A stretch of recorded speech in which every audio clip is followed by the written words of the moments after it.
What does it mean to be dominant? I've played at the highest level. I've received the highest award. Thank you. But those things did not make me dominant.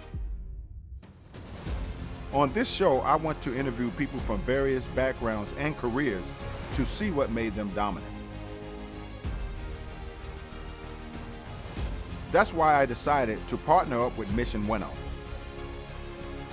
Together, we want to promote progress and achievement while sharing real stories of struggle and success.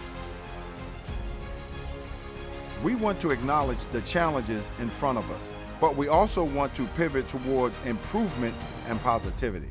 Everything is going to work out. We are the dominant ones.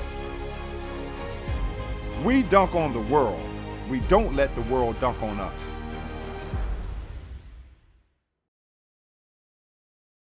Left, right, left. Take it down one last time, diamond cutter. Push them together. Take it back. Out to a T. Get strong. Then jump. And eat. Shit, 84. That got me sweating. Hat on top cause we think excellent. Frames on straight cause I see excellent. Dress for success cause I be excellent. Everything we do, everything we do.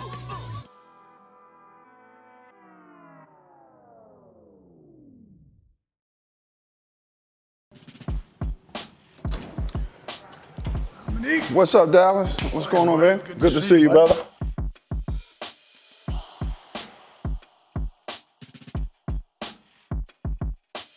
Well, Dallas, man, thanks for coming, man. I really appreciate you coming home. We talk about some of the things you have done in your life and things you're passionate about. But one of the things that I'm always intrigued about is what really got a person started in their life. What gave them the focus to say, you know what, this is a profession I want to pursue. And so when we put this show together called The Dominant Ones, those were the things that we were trying to find out. Is what really drove you to kind of pick a career that you felt it would be the path for you? Oh, it started for me in the nightclub business because I loved, back in the day, drinking age became 18 the year before I turned 18. Mm-hmm. And I'm from the Jersey Shore. And, Mm-hmm. We party up there. We put some Yeah. time in the Yes, you cocktail. do. And I saw at a very early age, like at 18 years old, working in the clubs, like, I want to be that manager. I want to run this place. That's what I wanted to do. Mm-hmm. And I also knew I wanted to be a professional wrestler. So I was simultaneously dreaming about the wrestling thing, but focusing on having fun with the club business. And I'd work my way from a bouncer to a bartender to day shift manager. And then I got a shot to finally someone to train me in wrestling. I had 3 matches. It didn't work out for me. I blew my knee out. And I got an opportunity to actually run my first little rock and roll bar. And I sort of left the dream of wrestling and just focused on the club business and got lost in the booze, the bras, and the party, to be honest, having a good time. And about 10 years in that, now I'm running big clubs. Big clubs. I went from Jersey Shore, that place called Xanadu, is 1,200 square. You put about 1,200 people in there, down to build a place down in Florida. And I was just having a lot of fun, right up to my mid-30s. And I thought, you know what? I'm too old to be a wrestler anymore. At 31, I thought, I want to try and be a wrestling manager. Just play it. Mm-hmm. And I made up this tape and video, and I sent it to the AWA, and to me, it was like fun. It was like a hobby. I sent them a videotape, and they brought me in to try me out. And next thing I know, I was there being a manager again, because I thought I was too old to wrestle. Mm-hmm. And it took about 3.5 years of investing into who Diamond Dallas Page would be, and getting paid nothing, to finally developing a relationship with the American Dream, Dusty Rhodes, and he brought me into Turner for WCW in 1990 as a manager. Well, it seems like through your early career, you were focused on being an entrepreneur more so Oh, than yeah. the athlete. Absolutely. And that's usually in reverse with most guys who are trying to build something in life. So it's kind of intriguing to see how it all, unfolded for you. Because like you said, most guys start wrestling at a much early age, probably what, 20, 21, Yeah, professionally. All of them pretty much. You might see 25 or 26, and occasionally you'll see late 20s they were football players, NFL players, or something along that level.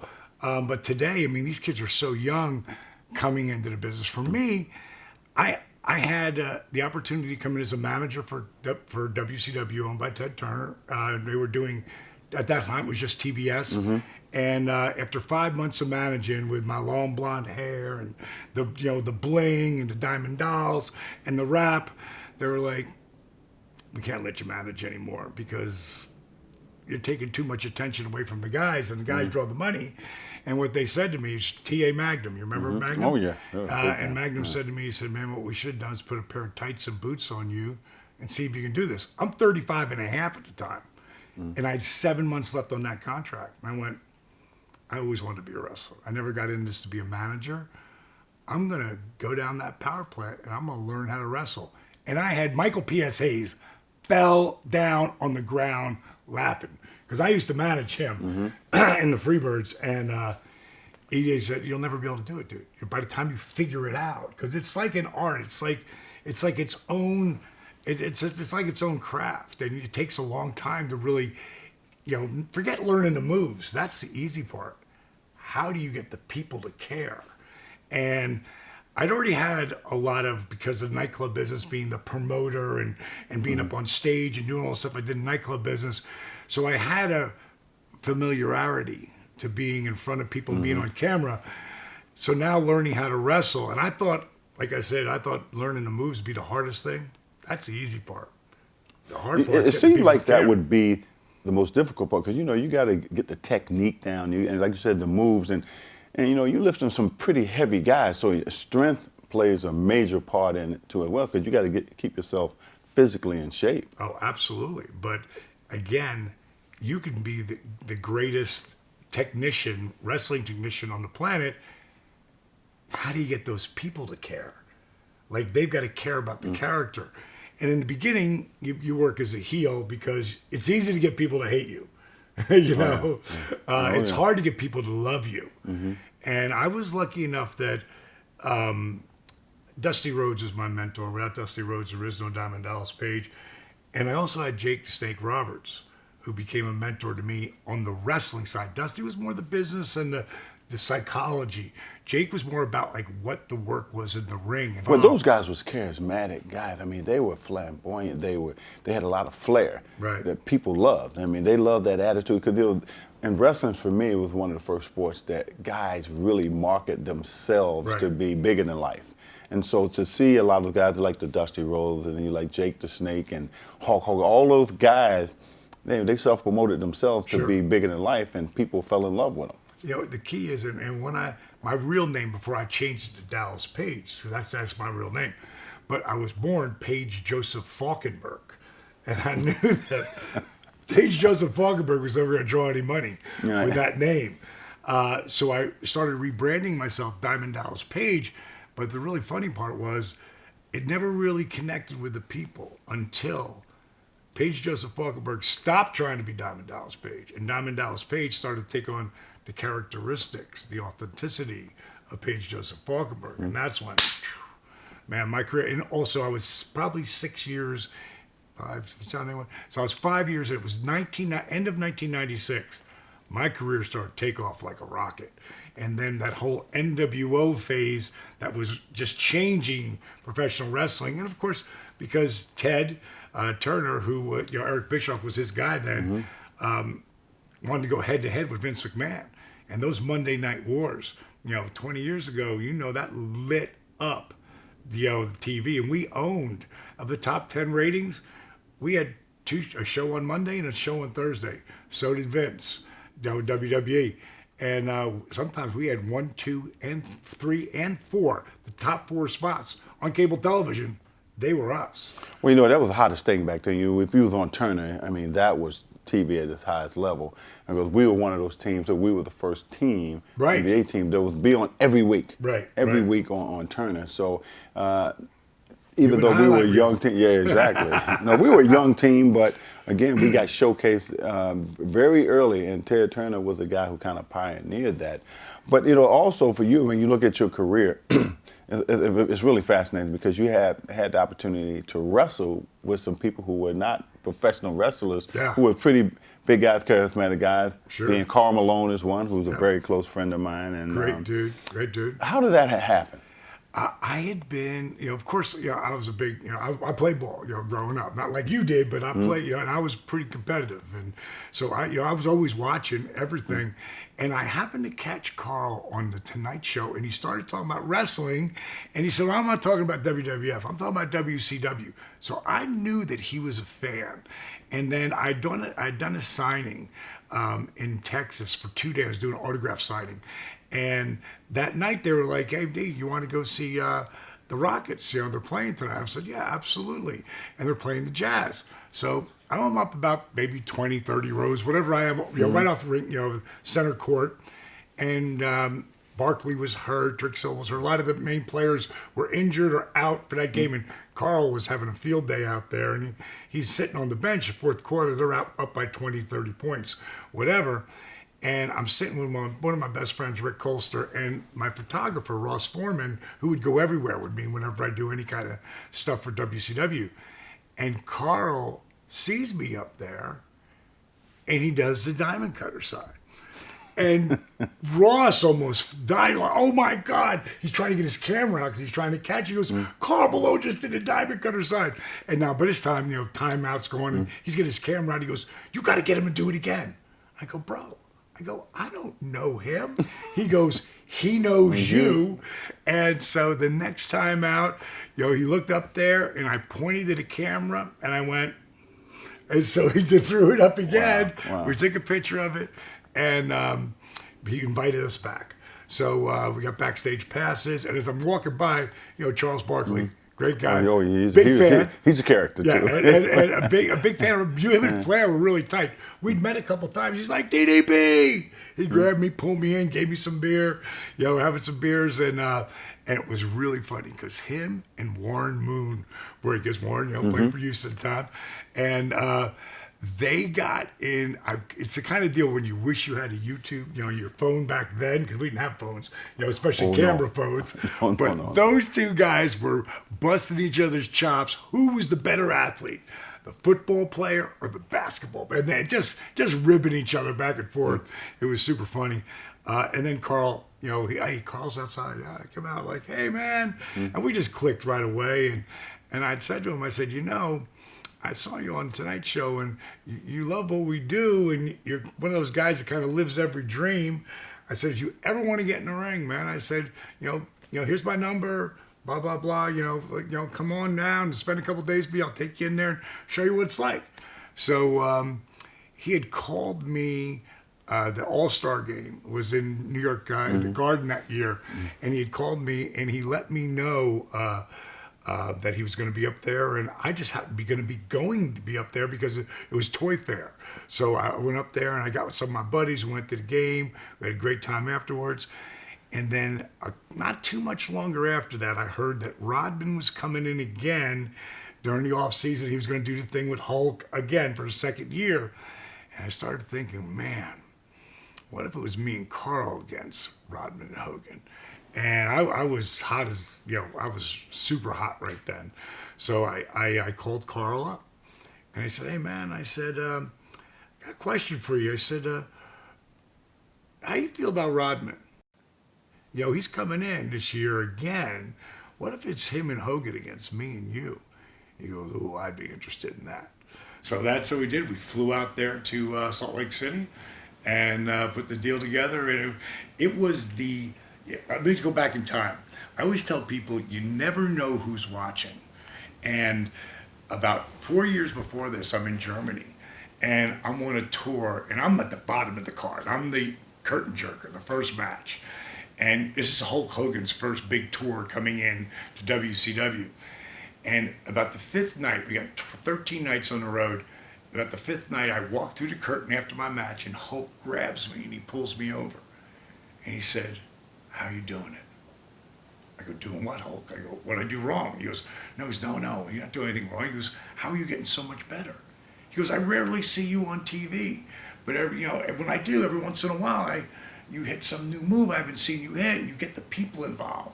He said, "That's the money." He goes, "How are you doing this? They're putting you on the road like this to learn your craft?" I said, "The only reason I'm on this show right now, Hulk, is because my last name's really Falkenberg, and the crowds love their Germans, and I got a smoking hot wife that walks me to the ring." I go, "That's the only reason I'm even on the card." He goes, "Well, how are you doing it? How are you getting so much better?" I said, "Well, when they didn't start booking me on house shows during the week, because when you're wrestling on top, you're wrestling 270 days a year. At this time, I'm wrestling maybe 40 or 60, and So you're doing a lot of training in between that. I went down there on my own and started training with all the young guys and teaching guys. And I found the more I taught guys, the more I learned. The more I learned, the better I got. So Hulk says to me, he goes, "Whatever you're doing, you need to keep doing it. Because it's not today or next year or the year after." He said, "Somewhere down the line, I believe you have the ability to draw huge money with me." And he walked away. Now it's 4 years later. And now him and Rodman are doing this with Jay Leno, and me and Carl come out of the wings, throw up the chairs, throw them down, throw a diamond cutter sign up, and do the face off. We shoot the angle, not on the wrestling show, on the world stage, the Tonight Show. And it would be the second highest grossing pay-per-view in the history of WCW. So That's pretty again, amazing. as soon as he said we're going to draw huge money together, that's all I thought to myself. My favorite quote ever, and I want to ask you this, if you know who said this: "The repetitions of affirmations leads to belief, and once that belief becomes a deep conviction, things begin to happen." Do you know who said that? What was that? Okay, I'm gonna tell you this is my idol growing up as a kid. I'm gonna tell you what he said, and when you find out what his affirmation was, you're gonna know exactly who it was. "I am the greatest. I'm the greatest of all time." Ali.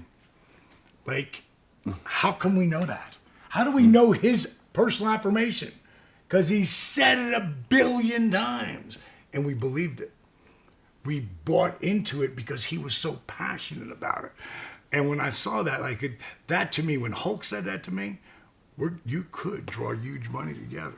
But the other side of that is that you were good.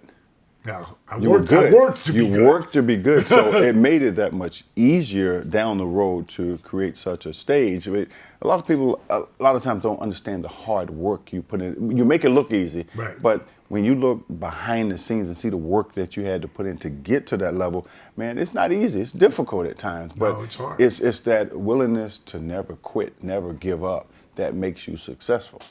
So the first thing I'm going to show you how to do, and it's around a diamond cutter sign, because you're pushing your thumb and Yeah. index fingers together. So let me just have your hand first. Open your finger as wide as it'll go. Wide. Now I want you to push against me. I want you to tighter push. See how everything just got tight here? Okay, now if you don't push, nothing's going to get tight. So what I want you to do is open your fingers wide.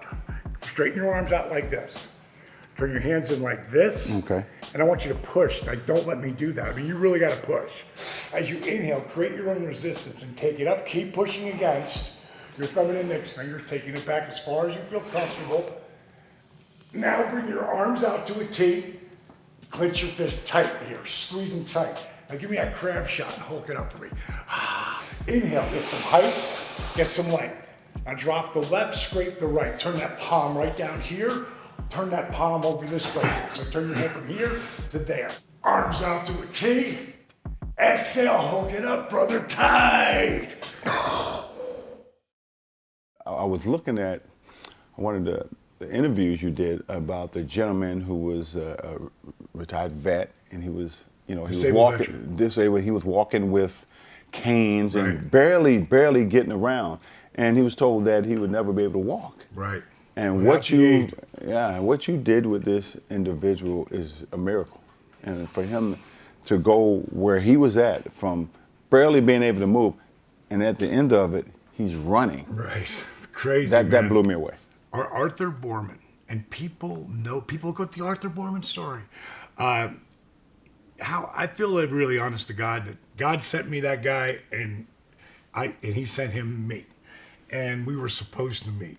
Back in when I first started this has been a company since 2005, and it's a not 8-year overnight success. You know what I'm talking about there, you know.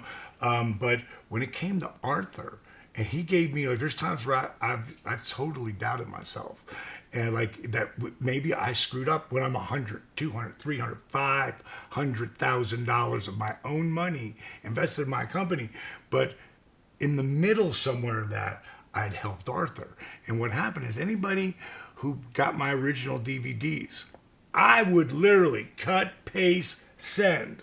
There was no automatic send off if you got the program. And I said, every single person I sent it to, I said, hey, first of all, I want to thank you for believing in the program and trying it out. I'm not trying to sell you anything. You already bought it. I'm here to thank you and ask you 5 questions. And people would not believe it's me and whatever. But Arthur wrote back 5 of the greatest answers ever. I was like, wow, you took time, bro. I go, and by reading this, I can also see that you're hurting. I said, well, tell me a little bit about yourself. And he basically said, disabled veteran, morbidly obese, and relegated to thinking of himself as a piece of furniture. That's a tough one. Yeah. That's tough. So I said, send me some pictures so I can see what I'm looking at. That's where you see the canes. And, his stomach's out to here. He's 5'6", 297. Has not walked without the aid of canes for over 15 years. Now, I know that if I can just get him lighter weight, his goal is his only goal is to lose 50 pounds so that he doesn't have to have the doctors will do the knee surgery because the VA won't do knee surgery unless you're light enough to be able to handle the impact back on your knee. Exactly. So I thought, I know I can help him lose that 50 pounds because I've been working with this guy, Dr. Fred Bishy, and he had a food plan it's a food combining where you don't mix proteins with carbs. You eat food in order, all about digestion. And I thought, I know what I can do if he'll understand this in any way. So I send him the food plan. Notice I didn't say the word diet, because diets don't work. Lifestyle changes. Lifestyle changes. Yeah, I preach that every day. Yeah, so I sent him the food plan. Now, if he writes back, I think I can do it, or I'll give it a try, I write back, awesome, keep me posted. But he didn't do that. He said, I can do this. I said, send me your phone number. That's the first person I ever called online, and I've called hundreds of people since then. Literally, they just got my program, or they've lost 30 pounds, like the guy was telling you about Van Science, lost 198 pounds in 1 year. If I see someone's putting work in, then they got my attention. If I'm putting work in, I'm not going to try to convince you or your uncle or your father they should do this. But one thing is that diets are one thing. But when you're willing to make a lifestyle change, it's so much more than that. Because even though people who change their diet, still a lot of times don't get the result that they want. It's the lifestyle change that's going to help you stay focused, committed to something that's bigger than yourself. Oh, and that's the only way you're going to get results.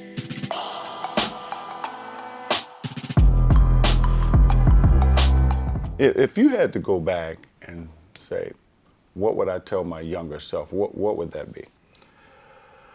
Oh man, I'm a big believer in failing. I'm gonna fail a bunch of times before I figure this out. I'm smarter today. If it doesn't look at my darkest moments, I'm never where I am today. Yeah, exactly. And a lot of times in life, it's those disappointments or failures early in your life that helps you build that character and give you that drive to persevere, to do something even bigger. I think everybody, if you don't, it's the repetitions of affirmations that lead to belief. They can be negative affirmation, and most people do. I've heard that so many times before because we all get negative. We all get in that negative spot. We all get depressed. key, and you take the greats, they all go down.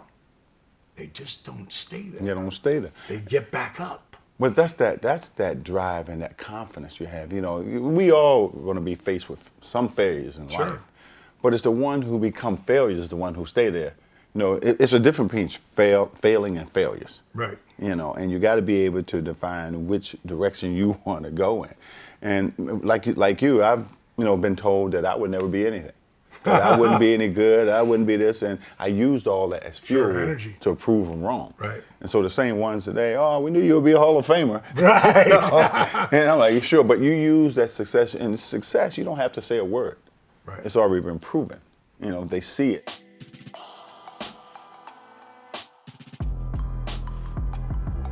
I want to ask you this, if you had to take that word dominant and put it into your own words, what it means to you, what would that be?